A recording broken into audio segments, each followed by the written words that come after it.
राजधानी का ओम हॉस्पिटल इस बार फिर एक बार चर्चा में है। चर्चा में इसलिए क्योंकि एक बार जो मरीज है धमतरी के रहने वाले उपाध्याय परिवार के, उनके घुटने में चोट लगा था और वो इलाज कराने के लिए इस हॉस्पिटल में आए थे। उनका ऑपरेशन हुआ और ऑपरेशन के बाद उनको वेंटिलेटर में डाल दिया गया, फिर उनकी मौत हो गई। उनके परिजनों के अनुसार ये कहना है कि डॉक्टरों की लापरवाही की वजह से उनकी जो 54 वर्षीय जो उनकी मौसी थी, उनकी रिश्तेदार थी, उनकी मौत हो गई। ये समझने वाली बात है कि पैर के घुटने में चोट लगे हुए उस मरीज की जान चली जाए।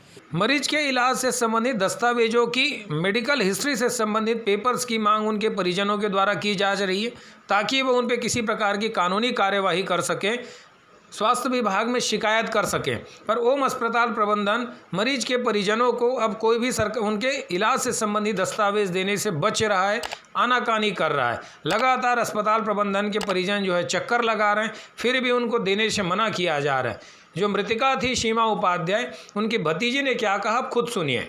नहीं सर, मैं 15 अगस्त को गई थी, फ्राइडे को करीब 6 बजे। मैं बोली कि सीमा उपाध्याय का कोई भी डॉक्यूमेंट्स हमारे पास नहीं है कि वो आपके हॉस्पिटल में थी, ओम हॉस्पिटल में। तो वो पहले तो बोले कि जो देते हैं उस काउंटर के कोई भी नहीं है, सब छुट्टी में है। तो उसके बाद हम बोले कि नहीं, हमको कोई भी डॉक्यूमेंट्स आप दो। तो वो पहले बोले 10 मिनट वेट करो। हम 15-20 मिनट वेट किए, फिर पूछे तो बोले नीचे जाके पता कर लो। नीचे गए तो बोलते हैं आपको आवेदन लगाना पड़ेगा और उसके बाद ना आपको बताएंगे कि डॉक्यूमेंट्स मिलेगा कि नहीं। जो बिलिंग काउंटर है वहाँ बोले कि डॉक्यूमेंट्स चाहिए, तो बोलते आवेदन देना पड़ेगा। तो हम उनको ये बोले कि ऐसा कोई हॉस्पिटल पे शायद नहीं होता होगा कि जिनकी मौत हो गई है उसके लिए हमको आवेदन दे के उसके डॉक्यूमेंट्स लेने पड़ेंगे।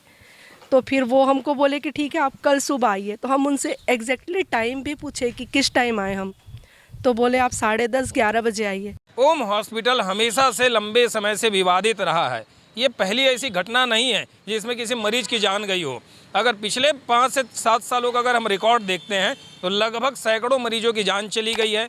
कुछ मरीजों को पैसे के लिए बंधक बना लिया गया था। एक जशपुर के कंवर जनजाति से ताल्लुक़ रखने वाले मरीज को बंधक बना लिया गया था। बाद में अनुसूचित जनजाति आयोग ने उनको नोटिस जारी किया था। समुद्र में नहाने के दौरान चोट लगने से जो महिला अस्पताल में घुटनों का इलाज कराने आई थी, उसका इलाज के दौरान अस्पताल प्रबंधन की लापरवाही से मौत हो गई। महिला की मौत के बाद परिजन अब अस्पताल से इलाज संबंधी दस्तावेजों के लिए चक्कर लगा रहे हैं, पर अस्पताल के जिम्मेदार जो हैं पेपर देने से बच रहे हैं। अस्पताल के जिम्मेदार क्या ऐसा है जिसको छिपाने की कोशिश कर रहे हैं? बार बार उनसे पेपर मांगे जा रहे हैं इलाज से संबंधित, फिर भी अस्पताल प्रबंधन के जो जिम्मेदार हैं वो पेपर देने से बहानेबाजी कर रहे हैं, बच रहे हैं।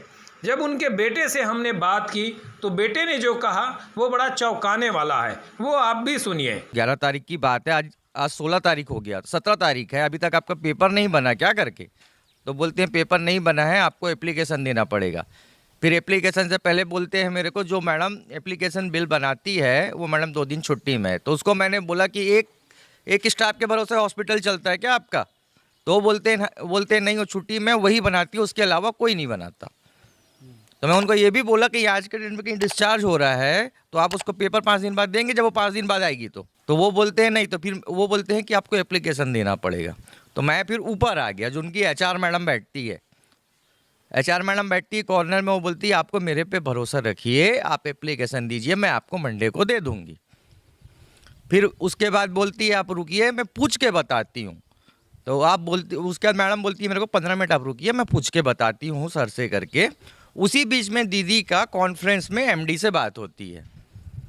उनसे बात होने के बाद वो बोलता है कि हाँ मैं आपको एडमिशन का पेपर दिला देता हूँ।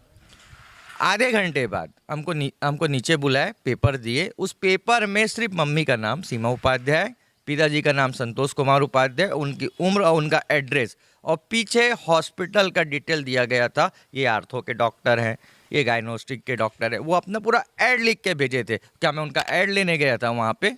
इस हॉस्पिटल मेरे पीछे आप देखेंगे, ये जो हॉस्पिटल है ओम हॉस्पिटल, लगभग 2013 से ये संचालित हो रहा है। जैसे इनकी वेबसाइट में बातें ये बताई जाती है, उसके बाद से आज ये लगभग 12वां साल होगा।